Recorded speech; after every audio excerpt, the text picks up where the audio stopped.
11 words. That's all it took. 11 words spoken in a stifling air-conditioned planning room at Riyadh in late January 1991, delivered by a senior American general to a British SAS major who had been waiting almost 3 months for permission to put men into the Iraqi desert. The major, a veteran of Northern Ireland with 17 years of regimental service, did not respond. He did not blink. He simply absorbed the sentence, folded the briefing notes in his hand, and walked out of the room without a word. 48 hours later, 4-man patrols from his regiment were inserting deep behind enemy lines, hunting the most politically dangerous weapon system on Earth, with the survival of the entire coalition hanging on whether they could find what every American satellite, every Lockheed U-2, every E-8 Joint Stars aircraft, and several hundred F-15E sorties had completely failed to locate. The 11 words ran something close to this. That uniform means nothing here. We have the technology. We have the firepower. You're a sideshow. Whether spoken exactly that way or in some softer variation, the sentiment was real, documented, and shared at the highest levels of U.S. Central Command in the autumn of 1990. The commander of the entire coalition military effort, General H. Norman Schwarzkopf, was on record as profoundly skeptical of Special Operations Forces. He had said, in his own briefings, what hung over the SAS deployment like an unanswered insult. What can the SAS do that an F-16 cannot do? The American way of war in 1991 had no place for men in unmarked Land Rovers hunting the desert with binoculars and laser designators.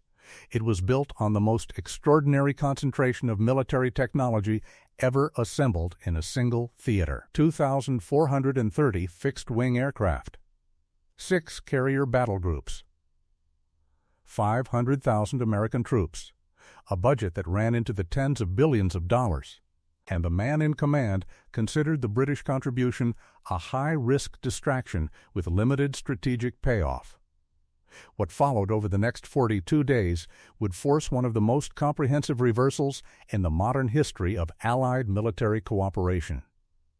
The British SAS major who walked out of that room would, within 6 weeks, receive a personal commendation from the same general who had dismissed him.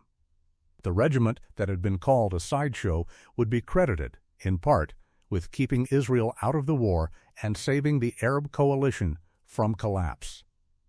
And the question of what the SAS could do that an F-16 could not would be answered in the only currency that matters in war: results. This is the story of how that answer was delivered. It begins with the strategic catastrophe that was unfolding in the autumn of 1990. On the 2nd of August that year, Saddam Hussein's Republican Guard had rolled across the Kuwaiti border with around 300 T-72 tanks and 100,000 troops. Within 48 hours, the entire emirate was occupied. Within 4 days, American C-141 transports were landing in Saudi Arabia carrying the lead elements of what would become Operation Desert Shield. By the time the United Nations Security Council deadline of the 15th of January 1991 had passed without an Iraqi withdrawal, Schwarzkopf commanded an international army of 750,000 soldiers from 34 nations. 500,000 of them were American. 250,000 came from the rest of the coalition, including a British contingent of 53,462 personnel under Operation Granby. The British commitment was substantial. It included an entire armored division. The 1st Armored Division built around 7th Armored Brigade, the famous Desert Rats, with 179 Challenger 1 main battle tanks, 316 Warrior infantry fighting vehicles, 79 artillery pieces, and 16 multiple launch rocket systems. The Royal Air Force deployed approximately 6,000 personnel and dozens of Tornado GR-1 Strike aircraft. The Royal Navy committed warships to the Gulf blockade. By any reasonable measure, Britain was Schwarzkopf's most significant coalition partner. But the British also brought something else: something that did not appear on Schwarzkopf's planning maps. A and D squadrons of 22 Special Air Service Regiment, plus elements of B Squadron, plus supporting signals intelligence specialists from 264 Signal Squadron and Intelligence Corps personnel. The largest deployment of the regiment since 1945. They arrived in theater shortly after Christmas 1990, and they sat. For nearly a month, they sat. The squadron commanders briefed contingency plans. The troopers maintained their kit, ran drills, and watched the deadline approach with the particular kind of professional frustration that only highly trained men with no clear task can produce. The reason was simple. Schwarzkopf did not want them. The general's skepticism had deep roots. He was a Vietnam veteran. He had commanded the invasion of Grenada in 1983, an operation in which Special Operations Forces, particularly elements of the newly formed Joint Special Operations Command, had performed in ways that left senior conventional commanders deeply uneasy. Communications failures, command and control breakdowns, missions that produced casualties without achieving objectives. By the time Schwarzkopf assumed command of U.S. Central Command in 1988, he had developed what one analyst would later describe as a preference for centralized conventional force application combined with risk aversion regarding politically sensitive special operations missions. He was not unique in this view. A significant portion of the senior American officer corps, particularly those shaped by Vietnam, viewed special operations as glamorous, expensive, and operationally unreliable. The phrase that circulated within his planning staff, and that has been confirmed by multiple post-war accounts, was that Schwarzkopf was adamantly against special operations units having any significant role in the conflict. He accepted some Delta Force operators as personal bodyguards. That was the extent of his enthusiasm. The man who would change his mind was Lieutenant General Sir Peter de la Billière, commander of British forces in the Gulf and effectively the second in command of the entire coalition military effort. De la Billière was 56 years old. He had been awarded a Distinguished Service Order, a military cross with bar, and was a Knight Commander of the Order of the Bath. He had commanded 22 SAS as a lieutenant colonel from 1972 to 1974. He had been Director of Special Forces during the Iranian embassy siege in May 1980. He had served in Korea, Egypt, Malaya, Oman, Borneo, the Sudan, and the Falklands. He spoke fluent Arabic. He understood the Middle East in a way that few senior Western officers of his generation could match. And he had absolute, complete, unwavering faith in what the regiment he had once commanded could do behind enemy lines. The relationship between Schwarzkopf and de la Billière was, by both men's accounts, professionally cordial but personally complicated. De la Billière, in his later autobiography Looking for Trouble, would describe Schwarzkopf as autocratic in style and possessed of an intimidating temper. The American general, for his part, would acknowledge the British commander as an able warrior and diplomat, but the two men's approaches to warfare were fundamentally different.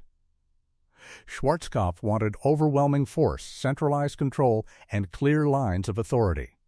De la Billière, the SAS man, wanted small units operating with autonomy, deep penetration, and the flexibility to exploit opportunities that conventional planning could not anticipate. The clash was inevitable, and when it came, it was over the SAS. De la Billière began lobbying Schwarzkopf to commit the regiment to action almost from the moment of his arrival in theater.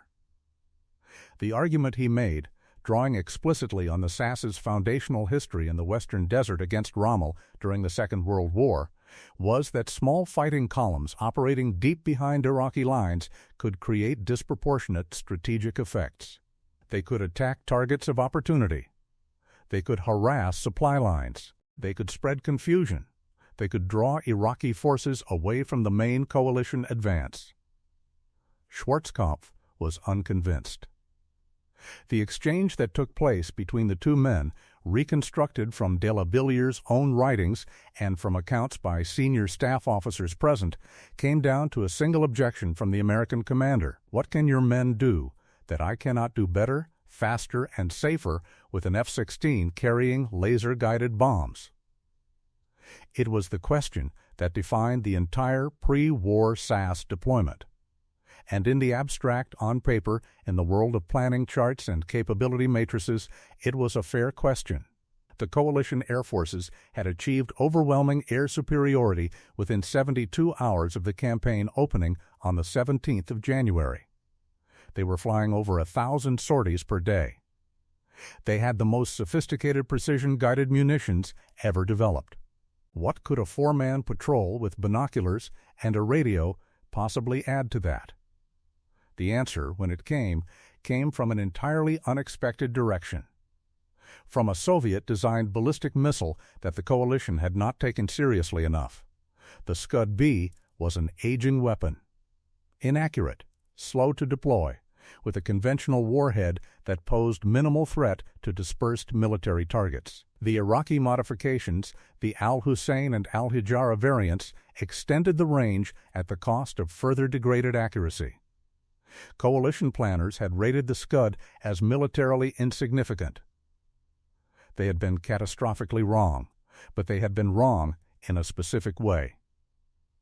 The Scud was not a military weapon in 1991.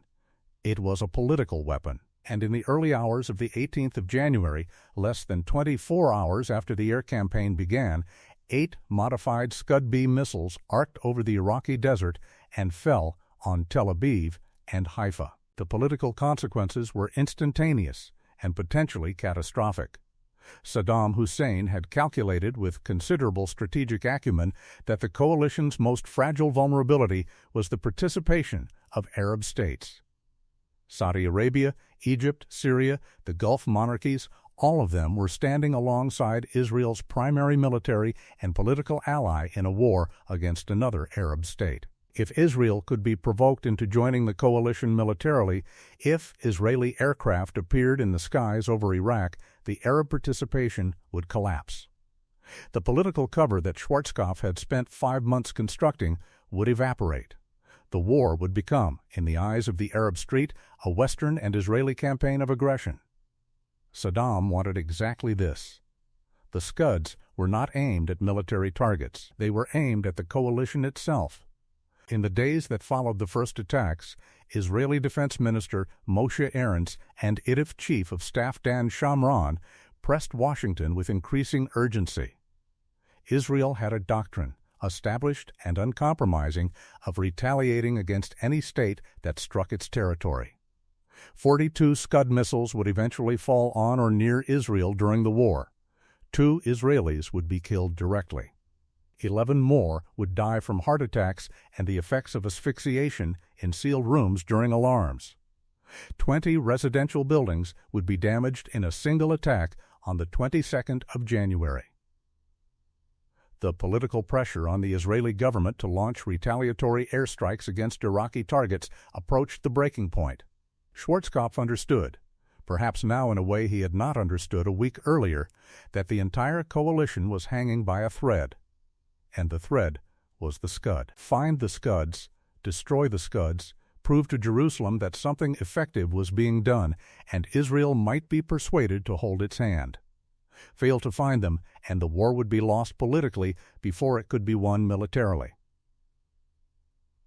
The American response was, characteristically, technological saturation. Roughly 1/3 of all coalition air power was redirected to Scud hunting. F-15E Strike Eagles flew continuous patrols over western Iraq. Lockheed U-2 reconnaissance aircraft Chris crossed the desert. Joint Stars aircraft monitored vehicle movements. Predator drones, in their early operational form, scanned likely launch sites. Hundreds of sorties per day were dedicated to finding mobile launchers. And the result, after a week of effort, was almost nothing. The Iraqis had adapted. They moved the launchers at night. They concealed them under bridges, in barns, in highway underpasses. They transported them inside what looked from above like school buses and civilian trucks. They used decoys made of plywood and aluminum sheeting that produced thermal signatures indistinguishable from real launchers. The vaunted American technology, in the specific environment of the western Iraqi desert, against an enemy who had spent years preparing to defeat it, was failing. This was the moment, sometime around the 20th of January, that Schwarzkopf relented. The pressure from Washington was enormous. The pressure from de la Billière was constant, and the operational reality was undeniable. The F-16s could not find what they could not see. Someone needed to be on the ground, with eyes on the desert, calling in strikes when the launchers emerged from cover. The SAS, which had been preparing for exactly this kind of mission for half a century, was given the green light. The British plan was structured around two complementary approaches. The first was the deployment of fighting columns. A and D squadrons, equipped with modified Land Rover 110 Defenders known throughout the regiment as Pinkies, would drive north out of Saudi Arabia into the Iraqi desert. Each column consisted of between 8 and 12 Land Rovers, supported by a Mercedes-built Unimog mother vehicle carrying fuel, ammunition, and supplies. The Land Rovers were armed with Browning .50 caliber heavy machine guns mounted forward, general-purpose machine guns on rear pintle mounts, American Mark 1940 Mina grenade launchers, and Milan anti-tank guided missile launchers capable of engaging armored vehicles at ranges out to 2,000 meters. The columns operated at night, traveling under blackout conditions, navigating by GPS and dead reckoning across terrain that no Western military force had operated in since the Long-Range Desert Group and the original SAS had prowled the same ground in 1942. By day, they laid up under camouflage netting in wadis and depressions, waiting for darkness. The training for these operations had been conducted hastily in the United Arab Emirates. The doctrine, however, went back 50 years. The second approach was static observation.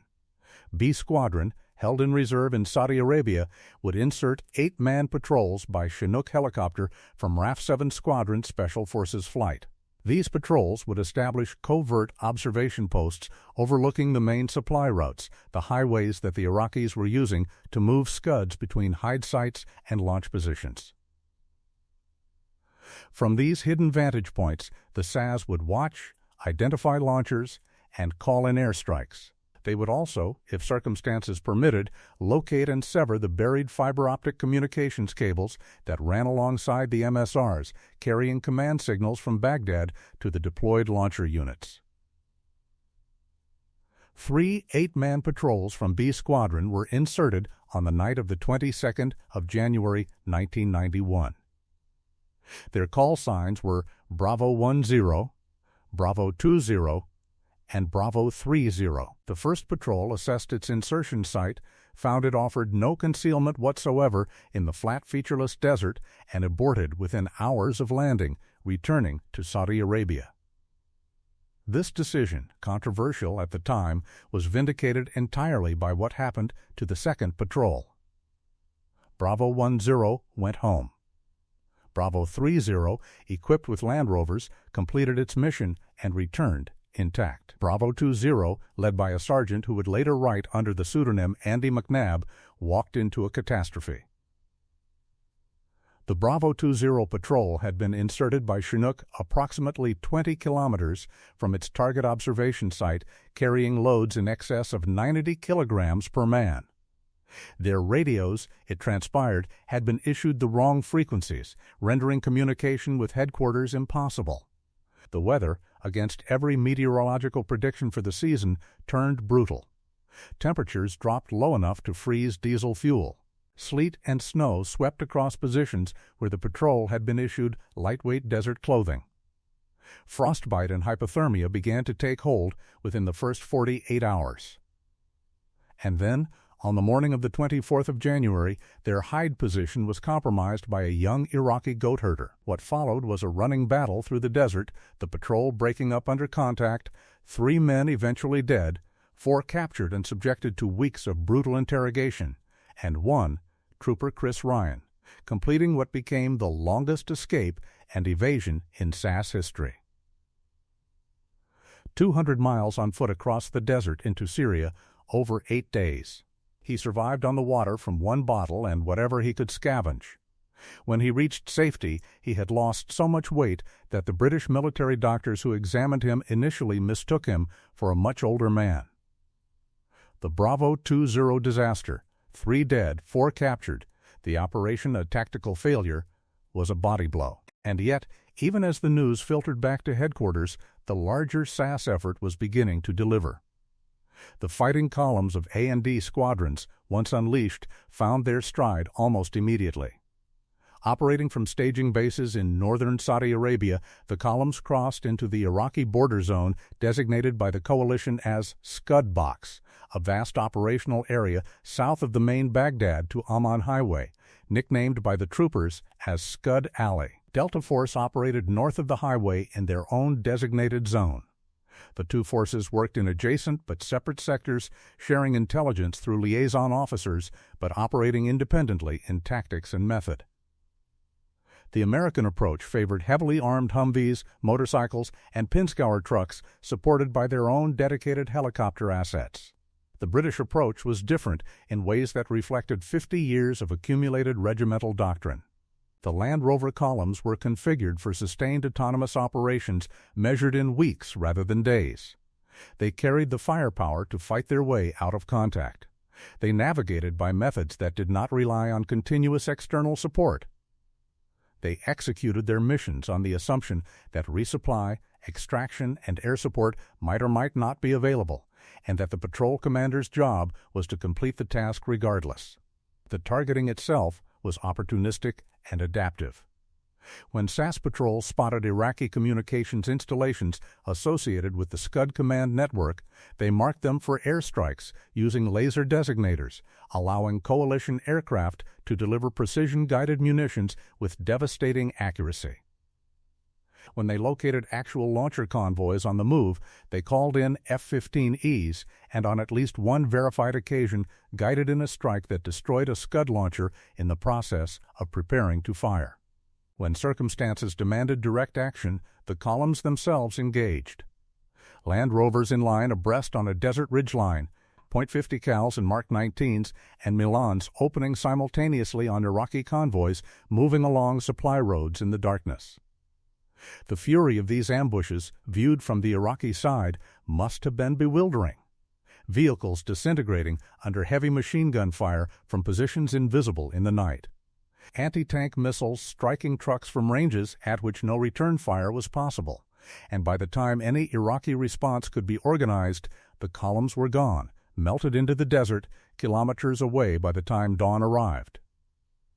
The cumulative effect, over the weeks that followed, was the transformation of the Scud campaign. Once the SAS and Delta operations were combined with the coalition air patrols, the rate of Scud launches dropped sharply. The launches that did continue were degraded in their political effect by the visible coalition response. Israel, presented with concrete evidence that something effective was being done, held its hand. The Arab coalition held together. The strategic catastrophe that Saddam had been engineering with his missile campaign was, if not entirely averted, at least contained to a level the coalition could absorb. And then, towards the end of the air campaign, the SAS conducted the operation that would come to define the entire deployment. Operation Victor II. The target was an Iraqi communications installation in western Iraq, identified by intelligence as a major node in the Scud command and control network. The site featured a large microwave communications tower and associated bunkers. The intelligence assessment provided to the SAS planners suggested the position was lightly defended, perhaps held by a small detachment of communications technicians and a token security element. The whole of a squadron, mustered into a single fighting force for the first time during the deployment, was assigned the task of destroying it. The plan, drawn up over a single planning cycle in the desert, was a textbook SAS direct action assault. Land Rovers fitted with the heavier weapons, the Mark 19 grenade launchers, the Milans, the 50 cal Brownings, would deploy as a fire support group on a ridge overlooking the target. Land Rovers fitted with twin general-purpose machine guns would form a close fire support element. The assault element, troopers on foot carrying demolition charges, would move in on the masts and bunkers under the cover of fire from the support groups. The objective was to destroy the masts with explosives, neutralize any defenders, and withdraw before any significant Iraqi response could be organized. Estimated time on target, less than 30 minutes. The reality, when the operation kicked off in the early hours of one of the final nights of the air campaign, was almost instantly different from the plan. As the SAS columns approached the target, it became apparent that the intelligence assessment of light defenders had been spectacularly wrong. The site was held not by a handful of technicians, but by what one participant would later estimate at 300 Iraqi soldiers. Trenches, bunkers, anti-aircraft positions, the works. 34 members of the SAS against approximately 300 Iraqis. The numerical disparity was nearly 10-1. And the British commander, Major Peter Crossland of a squadron, made the decision that defined the operation. He did not abort. He attacked. What followed, by every account that has emerged from the men who were there, was a sustained close-quarters engagement of extraordinary violence and discipline. The fire support groups opened up with the Mark 19s and the heavy machine guns, suppressing the trench lines and bunker positions. The assault element, despite the volume of incoming fire, drove their Land Rovers into the position itself. The classical SAS principle of speed, surprise, and aggression, repeated by David Stirling's original L detachment in the desert against Rommel almost exactly 50 years earlier, applied in the same desert against a different enemy. The demolitions teams reached the masts under fire, placed their charges, and withdrew. The masts came down. The communication site went dark.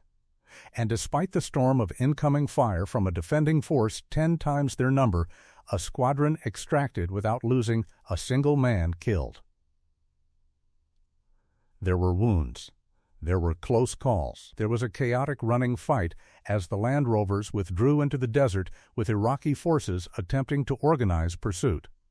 But by dawn, when a SAS reconnaissance patrol returned to confirm the target's destruction, the masts were down, the communications hub was gone, and not one British soldier had died. It was a classic operation.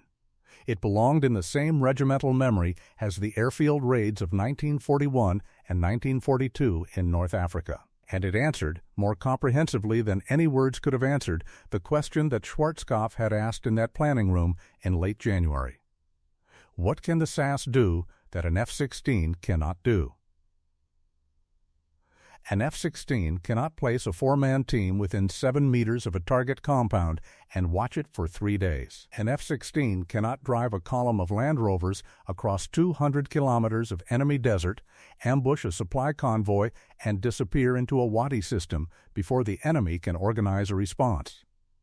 An F-16 cannot guide its own laser designation, exploit captured intelligence within hours, and adapt its targeting in real time to a fluid tactical situation. An F-16 cannot sit motionless under camouflage netting for 48 hours waiting for a Scud convoy to emerge from a cement factory. An F-16 cannot land on an objective held by 10 times its number, plant explosives on a communications mast, and walk out alive. An F-16 is a magnificent weapon. But it is not, and was never going to be, the answer to the kind of war that Saddam Hussein was actually fighting. Only men on the ground could fight that war, and only certain kinds of men. By the end of the 42-day coalition campaign, the regiment's record, despite the catastrophe of Bravo 20, was extraordinary. The 2 squadrons of fighting columns and the surviving observation patrols had operated continuously inside Iraq for the entire ground phase of the war. They had been involved in the destruction of an estimated 1/3 of all Scud launchers neutralized by coalition action. They had destroyed multiple communications facilities, severed buried fiber optic cables, marked targets for coalition airstrikes, conducted direct ambushes along supply routes, and produced intelligence that had directly contributed to the political stabilization of the coalition. The cost had been 4 men killed and 4 captured. Not a small price, not by any measure, but measured against what the regiment had achieved and against what would have happened if it had not been there, the price was one that British defense planning had been willing to pay since 1941.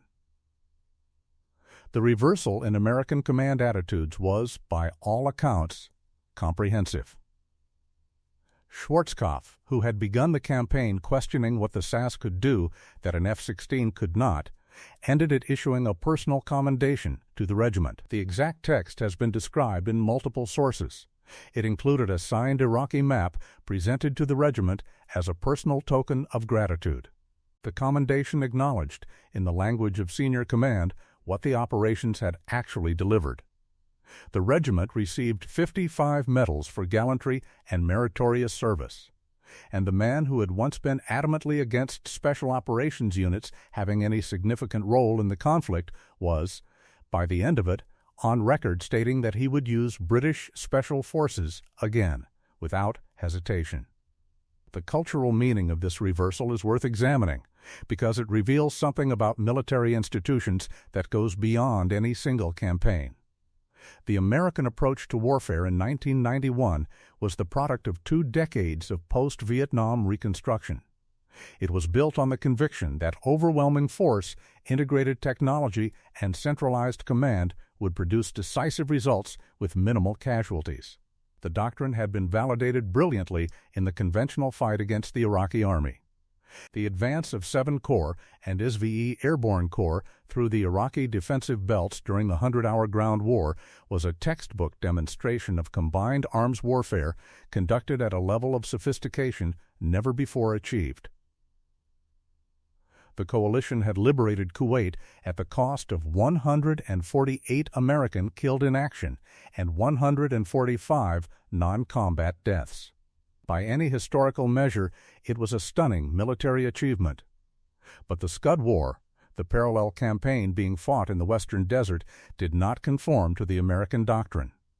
It was a war of intelligence, patience, mobility, and small unit autonomy, fought by men who understood that the enemy's center of gravity was not a tank division or an airfield, but a network of mobile launchers operating with a discipline that mocked the assumptions of overhead surveillance. The British, with the SAS, brought to that fight a method that the regiment had been developing continuously since David Stirling first sketched the concept of small raiding units behind enemy lines on a hospital bed in Cairo in the summer of 1941.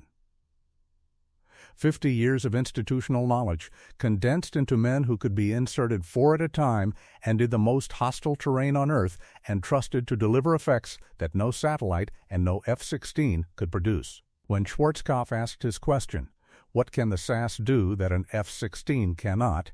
he was asking it from inside one institutional culture about the capabilities of another. The answer required him, eventually, to step outside his own assumptions and recognize that warfare is not a single problem to which technology is always the optimal solution. Warfare is a collection of problems. Some of those problems have technological solutions. Some have human solutions. And the genius of Allied military cooperation, when it works, is in matching the right tool to the right problem. The coalition had F-16s in abundance. It had only 1 regiment of British SAS. And in the specific narrow but absolutely critical task of finding the Scuds before the political situation collapsed, the regiment was worth, pound for pound and operator for operator, more than any single squadron of American aircraft. The British major who walked out of that planning room in January 1991, his uniform supposedly meaning nothing in the temple of American technological supremacy, ended the war as part of a force whose contribution would be acknowledged at the highest levels of the coalition. The Israelis stayed out of the war. The Arab coalition held together. The Scud launches were degraded enough that they ceased to be a strategic threat, and the American commander who had once dismissed British Special Forces as a sideshow ended his career on record praising them.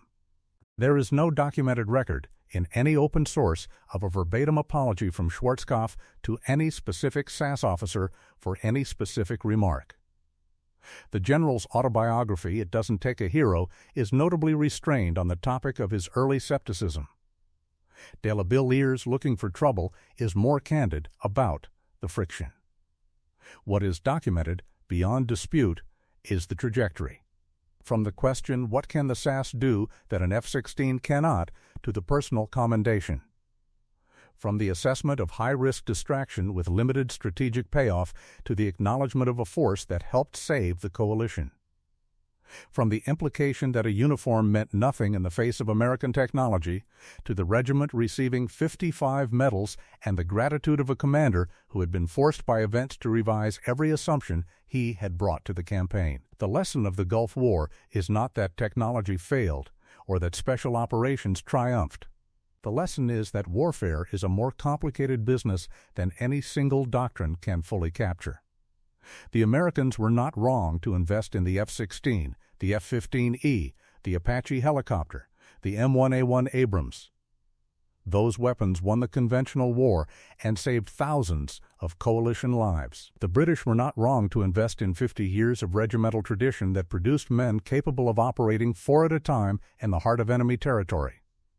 The two approaches, properly combined, produced an outcome neither could have produced alone. The British major kept his name out of the public record, as SAS officers do. The American general did not. History has been kinder to Schwarzkopf than perhaps he deserved on this issue, because his eventual capacity to recognize his own initial error and to credit the men who had proved him wrong is itself a form of leadership that not every senior commander would have demonstrated. He could have buried the SAS contribution. He could have framed the British role as marginal. He did none of those things. He acknowledged what the regiment had done. He thanked them publicly. He wrote later that he would use them again. And somewhere in the regimental memory of 22 SAS, alongside the medals and the citations and the signed Iraqi map, there is presumably a quiet institutional satisfaction at the way the question was answered.